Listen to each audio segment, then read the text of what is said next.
Okay, students, the Inventor software I'm going to demonstrate for you guys today. I'm going to use this drawing called Jig Block. It's already on your class share, so you can kind of look at it if you want.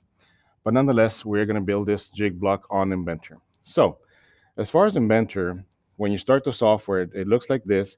You might get a big window in the middle that says Learn or Start Working. So you just click on the big button that says Start Working. If you have that, then that comes out the first time you start with Inventor. And as far as Inventor, you do different things. These are the four different things that you can do within the Inventor software. The first one is you're going to build a part. The part is the 3D model that we're going to start with today. So you have to start with the part. After the part is when you can do what's called the drawing. The drawing is what we've been doing in AutoCAD, where you put dimensions and text and title blocks in a drawing. So they are two separate files. Okay. We are not going to get to this school year, but if we need to, we have assemblies. Assembly is when you take different parts and assemble them in 3D, and you can actually make them animated. It's pretty neat where you can actually animate assemblies. Presentation, I've never taught presentation before, but you can, like it says right there, use to create animations, exploded views, and you can add like the instructions and everything and make a video out of Inventor parts and drawings and assembly. So it's a pretty neat thing. So what we're going to do, we're going to start with parts. Now, I can click on this one, but there's a problem. The first thing that I really would want you guys to do is click over here where it says new on the down arrow and click new. Okay. The reason I want to do that is because it invokes what's called templates. Because we have different templates. We have templates for the English system, the metric system, and mold design. The English system are inches. The metric system are millimeters. Okay. So it really depends on what you are designing. If I were to just simply click here on part, am I working in inches or millimeters? I don't know. I don't know. So that's why I specifically want you guys to click here, click on new, and then you got to look at the part that you're going to draw first.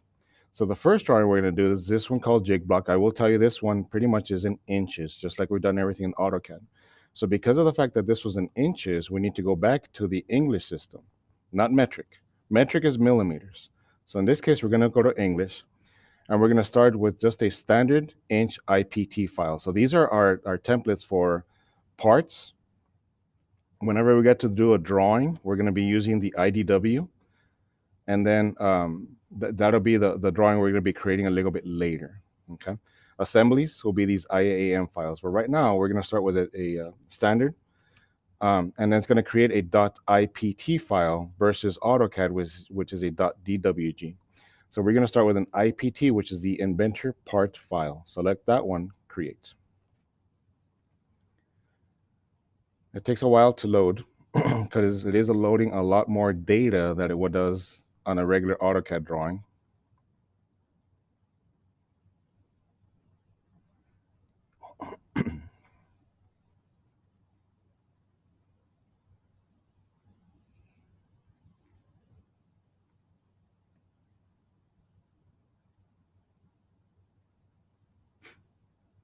Okay. All right. So this is Inventor. Notice it looks nothing like AutoCAD, nothing like AutoCAD. Notice the line command is gone. Notice the circle command is gone. Now we go directly to extrude, revolve, sweep. The whole command, the fillet command. So we still have a ribbon. We still have tabs. So please make sure you understand the location of or the names of all these components. This part here, this is what's called the project browser. This is what's going to be kind of neat. I'll show you what's neat about the project browser here in a little bit. But this is what's called the project browser, and then we have the ribbon. We still have a drawing editor. That's this middle part here in the middle. And this is probably the only thing we do have that is very similar to AutoCAD. It's called the view cube. We've used the view cube already a couple of times. It's just that here, you don't see anything yet because there's nothing drawn yet. But it's still the view cube that you'll see in AutoCAD, just to keep that in mind. Okay. Before I get started, just to show you, how am I going to approach this drawing, this part? I guess let me start using my correct vocabulary. So to draw this part, I'm going to start with a sketch, and that's literally the word that I'm going to use. The command is called sketch. I'm going to sketch this shape. So I can start with this shape and extrude it 1/2 inch. I'm going to sketch this shape and extrude it 1/2 inch to generally create this triangular piece. And then I'm going to come back and do a separate sketch on this face. On this face, I'm going to do a separate sketch of this shape, extrude it, to then create this shape or feature, however you want to call it. And then the next part I'm going to extrude sketch really would be a sketch of this shape here, extrude it. And then the final thing I'll do after that to basically finalize this part would be to do what's called a hole. And I'm going to use a command called hole. And I'm going to create a hole on this surface and push it through to make this jig block part. And this is what's going to be due and submitted on the Google Classroom. Okay. So I'm going to start this sketch. So to start the sketch, you're going to go up here to the upper left where it says Start 2D Sketch. There are two different types of sketches. For the most part, the 2D sketch is what you're going to be using for the most part. I've only used 3D sketch very, very seldomly. I think it's just for more free-form modeling type thing. So more formal modeling, pretty much 2D sketch.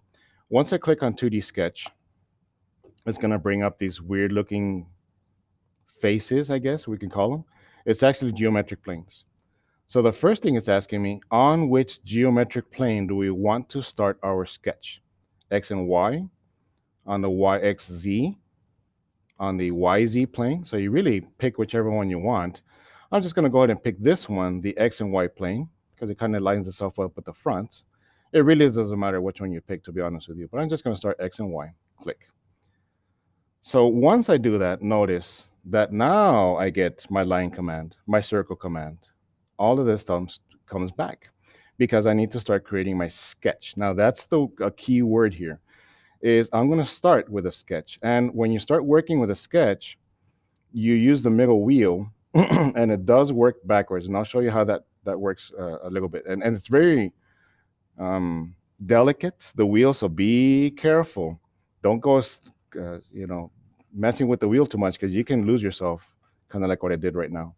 So right now I just kind of move the wheel back and forth and now my part is gone. So I'm not even sure where I'm at. So what I'm going to do is if you ever lose yourself, because again, the wheel's kind of weird, you just have to go back to the view cube, click the home button, and it kind of brings you back to where you were. And I'm going to click front so I can kind of start drawing on that front view. Okay. So I'm going to sketch a 5-inch line, a 7/8 line. I don't know how long this one is, so I'm just going to sketch it in. I'll draw this one at 1 1/4, sketch that one and 7/8. But again, it's just a sketch. So I'm going to go over here to the line command. I'm going to go click on line. And I'm just going to start above somewhere. It doesn't really matter where. I'm just going to start above at a point. So I'm going to click on a point, click and release. And then I'm going to come across. And I'm going to go about 5 inches. Not exactly, just about 5 inches. And then I'm going to come up about 7/8. And then I'm going to come across. I don't know how long this one is, so I'm just going to sketch it más o menos.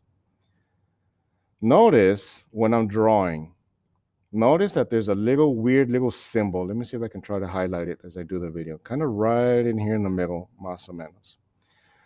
That little weird symbol, it disappeared on me, is showing me something.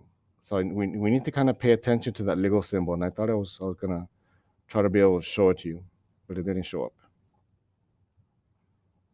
Because this way, that little symbol right there, like right now, you come across and you notice that I have a little line that goes across this way, right there, and then this one coming down. See those two little lines that are kind of floating up and down when I move? That is what's called a constraint. So I'll go to that next. Click. Okay. I did all that in one line command and I hit escape. For those of you that like to draw with little pieces in AutoCAD, and I can tell because whenever I see dimensions and stuff, they're dimensioned from weird little lines that are on top of lines. That is one of the worst things you can do. It's actually a very bad habit in AutoCAD. It's a huge bad habit in Inventor. You do not want to draw in little cachitos and little pieces.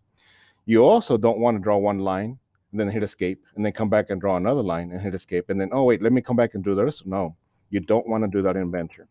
In Inventor, you just want to start at one point and kind of draw and sketch all in one shot. There's a reason why that's happening. There's a reason why that's happening, okay? Right now, I drew the line. I hit escape a couple of times, just like an AutoCAD. And before I continue, I'm gonna click on the F8 key on Inventor. What F8 does, it shows what's called constraints, okay? Constraints. Just like this word right in here, constraint. So what did it do? Well, by showing me constraints, it's actually making these two lines, if I just kind of click on that one, it made those parallel. This line and this line are also parallel. This little symbol here is a horizontal constraint. So this line is perfectly horizontal. So what that means is that if I were to grab this point and move it around, it stays horizontal. I cannot move it. It stays horizontal. And that's exactly what I wanted. That's exactly what I wanted. And it kind of starts making sense within itself in that I'm going to click F8 again to turn them on, where this line and this line is parallel. This line and this line are parallel. These two lines are perpendicular, so it knows that it's supposed to form a 90-degree angle, okay? And then this one is horizontal. So because of the fact that this is horizontal and this line is parallel to this one stays horizontal too. So notice that this line right in here stays horizontal. If we were to try to do that in AutoCAD, all of these would start drawing, going in different angles and stuff, and it wouldn't work too well. But here in Inventor, it basically read my mind and figured out that, okay, you probably want this line to stay horizontal. You probably want that line to be parallel to this one. You more than likely want this line to be parallel to this one. And on top of that one, I think these two should be perpendicular. So Inventor can read your mind. It's pretty scary.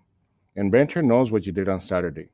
Inventor is not very happy with you right now because of what you did on Saturday. That's a joke because it doesn't really know what you did on Saturday. But nonetheless, as far as the constraints, it does read your mind with constraints.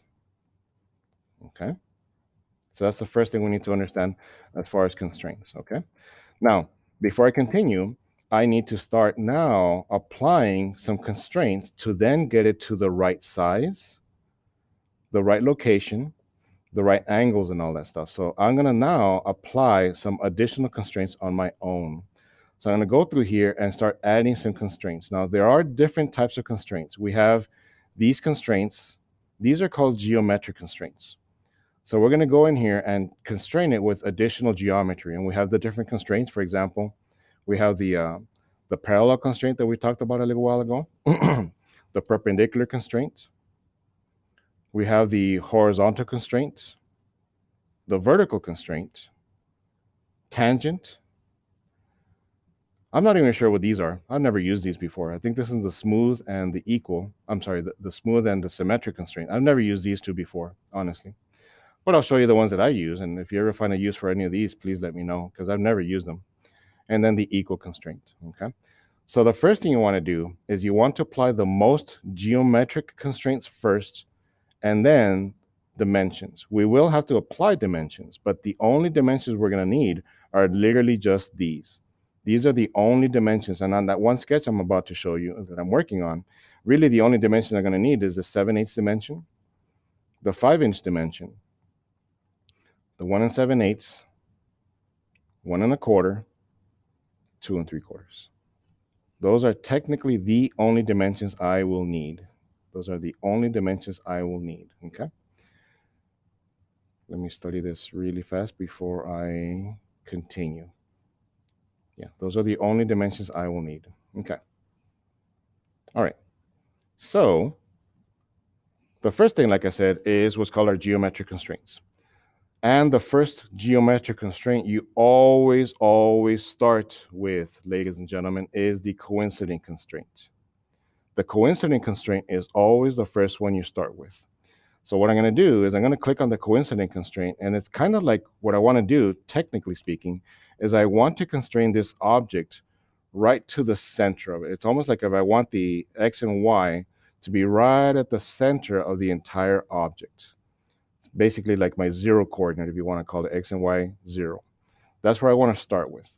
So what I'm going to do is I'm going to start with this coincident constraint first, click here, and then I'm going to go down here at the bottom and I'm going to hover. I'm not going to click on anything. I'm just going to hover over the line until I find that midpoint, and it'll find it by itself. It will be that green dot. So once you hover over it and you find the green dot, I'm going to click that one first, and then I'm going to go and click on the origin right here, right there. So notice it kind of moved the line to be right on top of this axis. So that's the first thing. That's the first thing, okay? All right. So now let me look at my other geometry. So I kind of constrained this bottom one already. So I'm going to constrain because I don't know if you can see this, but technically speaking, this line should be equal to this one in length. It doesn't say that here, but we can safely assume that. So with that being said, I can use this constraint, but be careful with it. Some students use it too much, but what I want to do is I want to equal this line in length with this one. So right there, I went ahead and added my own constraint. I added my own constraint. So I made those two equal in length. So once I do that and I hit escape, I can take this point and just kind of move it up and down. You notice that the left and the right move up and down so that they stay equal in length, okay? So that's one way of doing it. Another way of doing that one constraint that I just showed you is if I want this one to be aligned or equal in length, if I want this line to be equal in length to this one, what I can do is I can apply what's called a horizontal constraint. So I can make this point horizontally constrained with this point, and I will get the same thing. I will get the same thing. So with that being said, let me try that one. I'm going to go to make a horizontal constraint between this point and this point.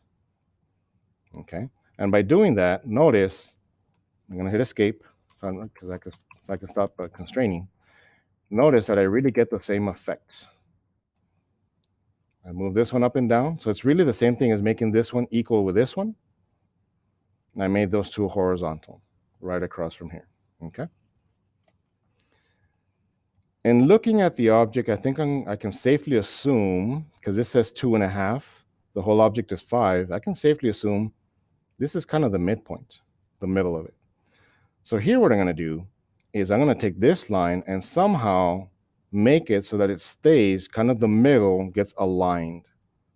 So it's almost like if I want to align right here in the middle, the midpoint of this line.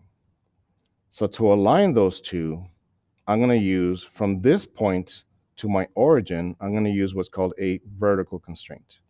A vertical constraint, okay? So that's how I'm going to apply this one. So I'm going to go over here. I'm going to apply a vertical constraint, hit escape. Vertical constraint between this midpoint here and this point right here. There we go. So that's my vertical constraint. So this point now, I can move it up and down and it stays right where it's at. Very good. Very good. Okay. Before I continue, I'm done with my geometry. It's basically staying in the shape that I want. But now I need to start applying it with the actual sizes, because right now I've been sketching. But the next thing I want to do is I want to apply it to the actual sizes of 5 inches, 7/8. As a matter of fact, I'll even tell the software. The software is going to tell me how many dimensions do I need before I can continue. The software tells me that it's 4. How do I know that I need 4 dimensions? It's telling me right down here. Look at this. 4 dimensions needed. Inventor is so sophisticated, it's telling you how many dimensions it needs before the sketch is fully constrained. And that's kind of where we're headed to right now. So it says 4 dimensions needed. Which 4? Well, I think we kind of talked about those a little while ago. The 4 dimensions we're going to need, let me change colors, is going to be 5, the 5 inches right in here, the 7/8, the 1 7/8, and the 1/4. Those are the only four I'll need. As a matter of fact, that's what it's telling me. 4 dimensions needed before it becomes fully constrained, which is what I need to do before I continue with modeling the rest of this of the part. Okay, so I'm gonna go back over here, and I'm gonna now start applying my dimensions. So I'm gonna start with the dimension. Click on that one. I'm gonna select this line down here. Click on the line, drag it out, click again, and then change that to be 5 inches. 5, enter. Okay. This one right in here, this line is going to be 7/8. 7/8, enter. Notice it's giving it in decimals. I type in the fraction because that's what's given to me. So just kind of like in AutoCAD, if you type in the fraction, it will understand it. If you type in the decimal, vice versa, same thing. As a matter of fact, let me show you how to type in a fraction if you ever needed to type in a fraction, like this 1 7/8, the 1 7/8. So I'm going to go to dimensions. So I'm going to click on the line, and I can drag it up to here, click on it, and let's say I wanted to type in, because I don't know what the decimal is of 1 7/8. So I'm going to type 1 7/8. I'm going to go in here, I'm going to type 1.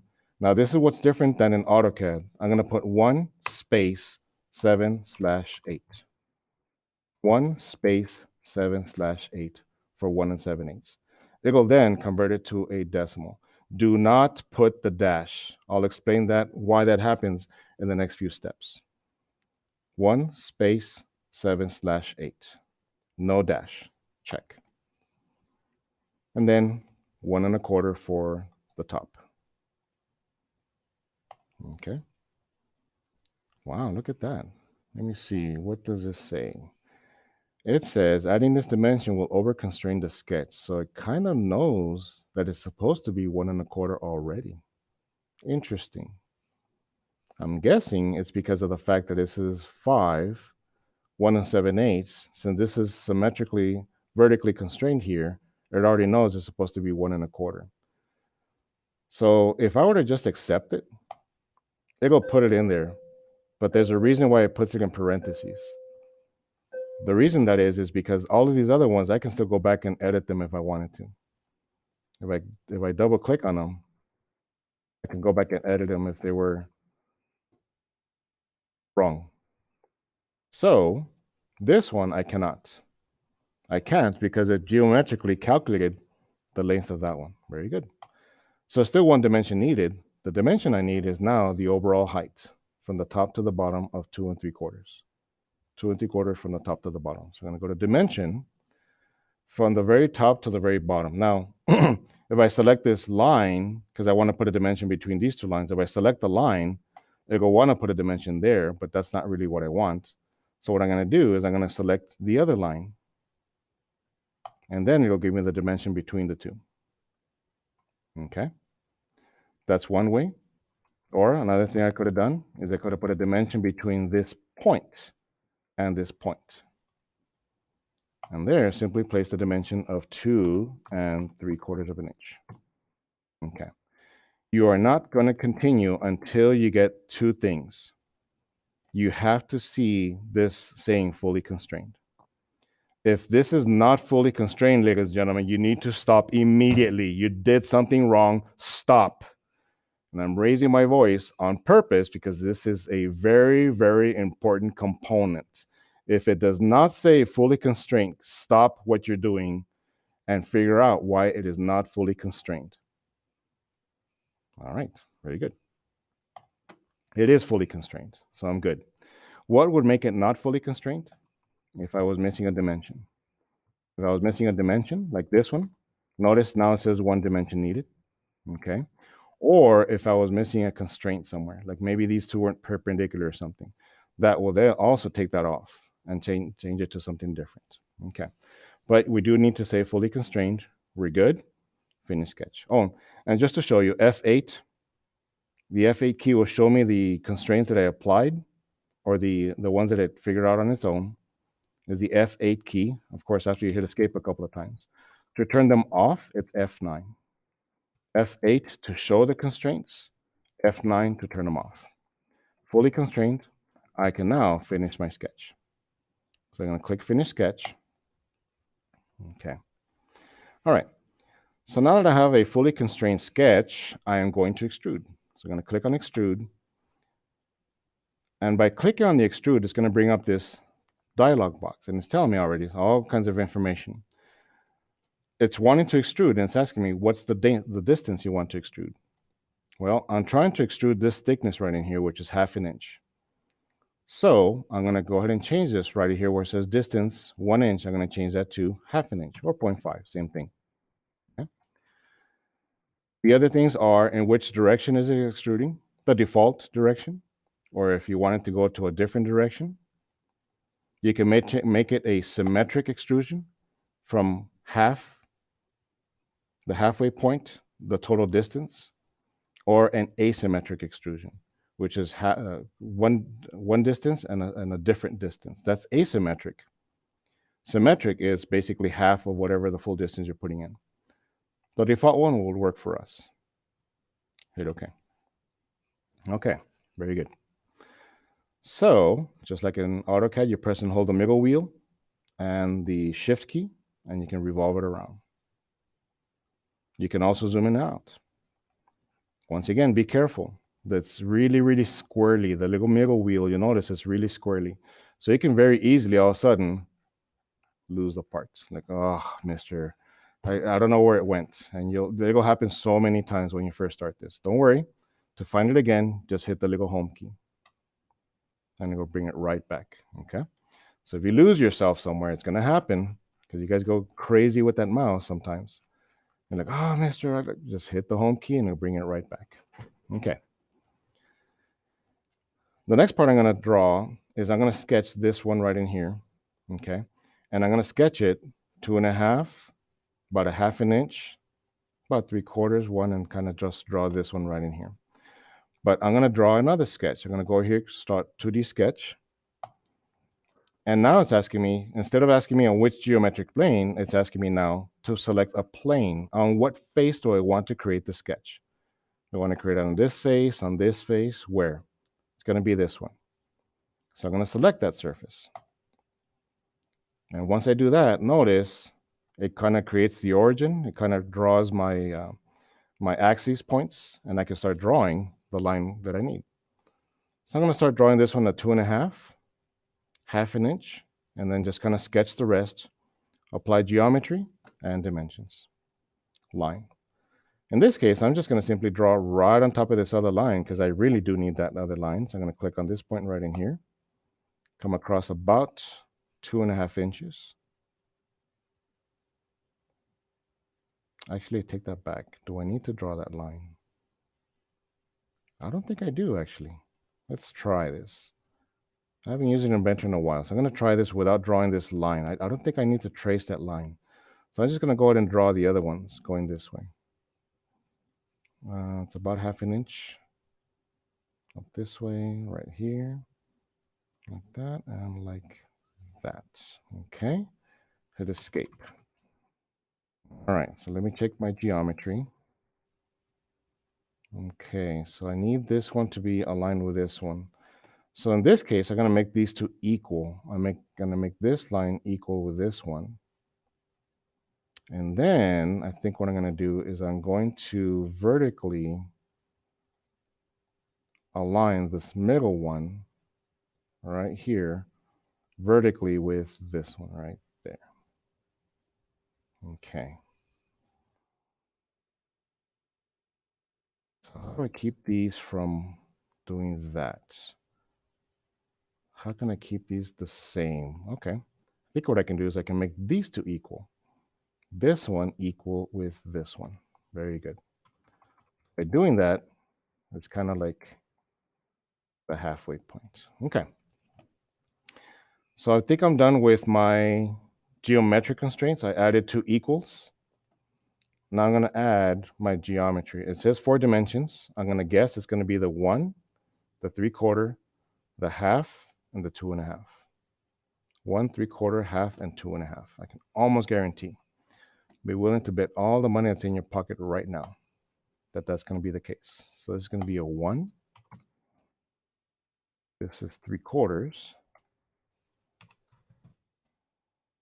This one is half, 0.5. And then between here and here, that one is, okay, so that kind of knows it's already 2.5. One dimension needed. Which one do I need? Oh, I was wrong. So I guess I needed the 1.25 to define the height of it.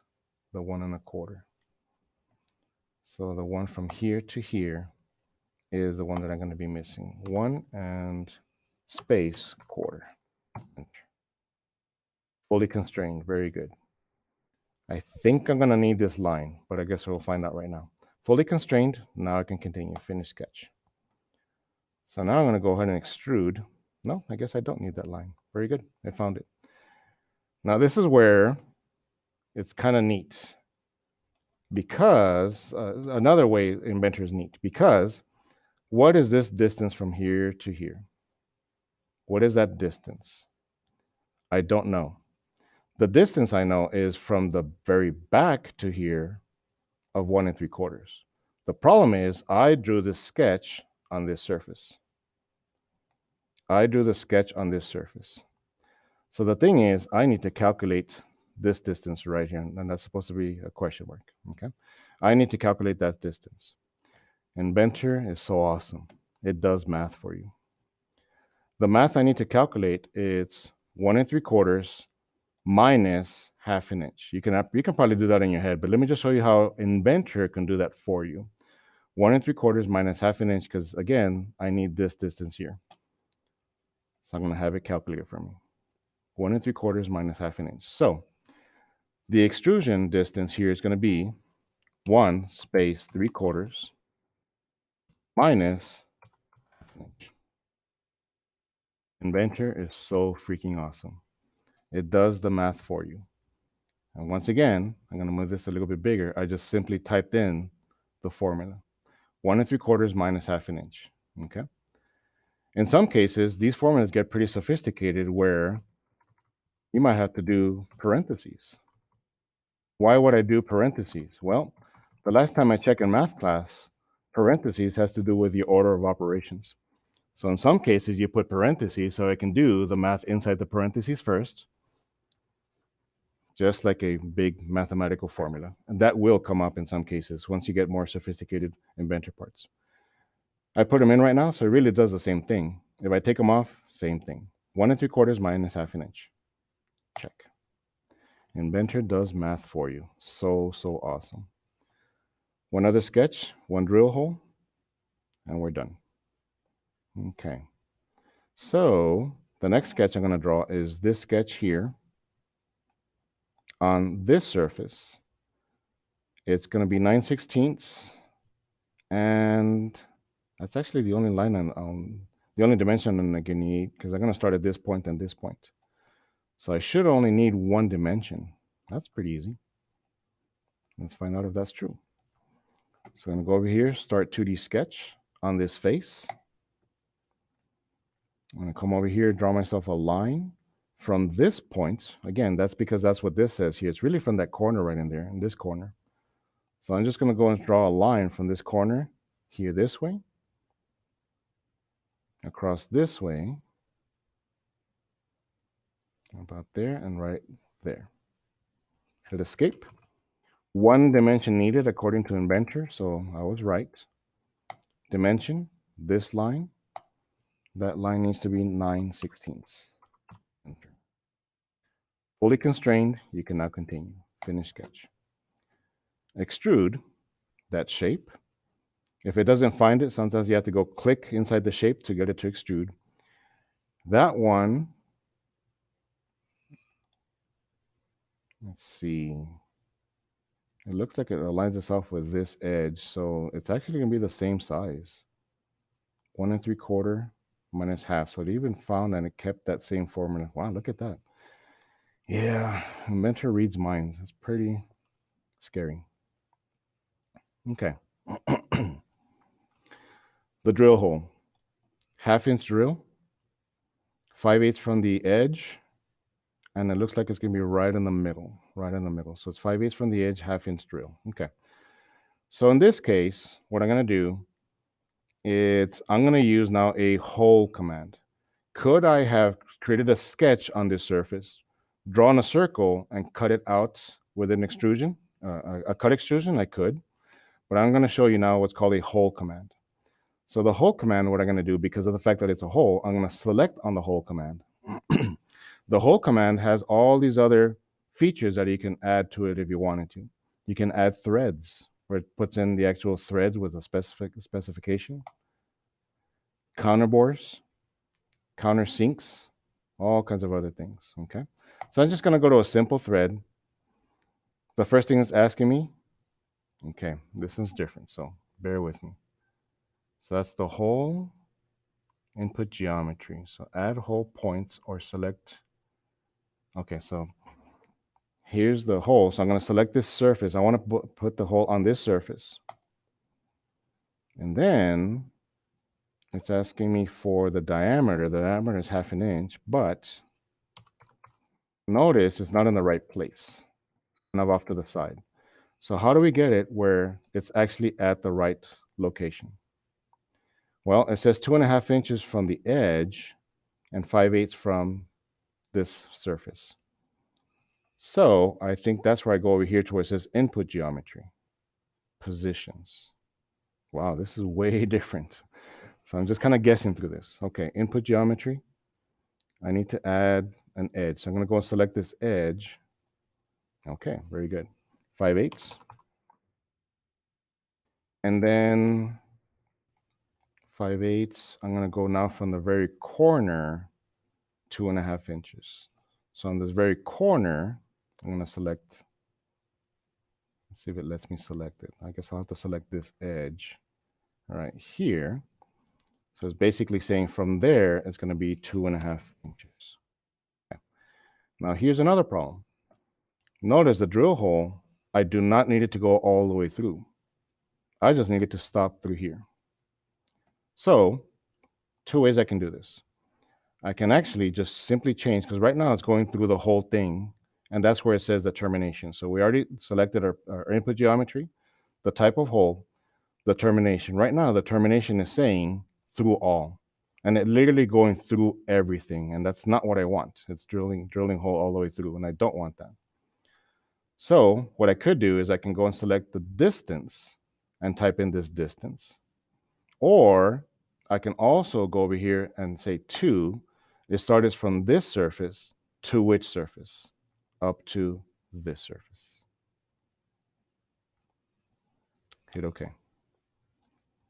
And that, ladies and gentlemen, is how you create the jig block. A few other things I want to go over. All these extrusions were saved. So what's nice about that is I can actually go back and change them if I wanted to. If I go in here, and let's say the drill hole got changed to a 3/4 inch drill.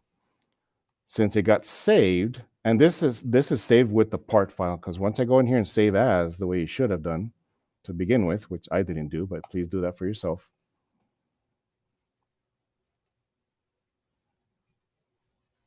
Let me do that before I forget. I'm going to save it under, you really should be saving under your Google Drive, but I'm just going to put it on documents for now for myself. I'm going to call this one Jig Block. Jig Block. Don't forget where you saved it, because that's the part file you're going to be submitting for a class on the Google Classroom. Suppose that drill hole needed to be changed, just as an example. The 1/2 inch drill, I can go back over here to the project browser. I can right click over hole 1, and I can go to edit feature. And I can simply change whatever change I needed to make. Like, let's say that hole should have been 3/4.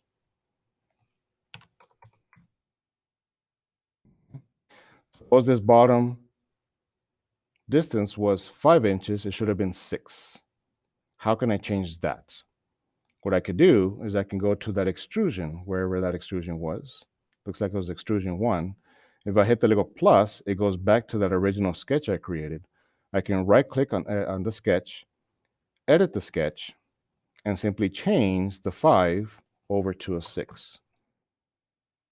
Finish sketch. It makes those changes. Of course, all this other geometry got messed up, but nonetheless, that's how you can make changes in Inventor. It saves all your geometry. It saves all your sketches. Even after you save and close the part file and open it again, it goes back and saves them, and you can go back and edit them anytime you want.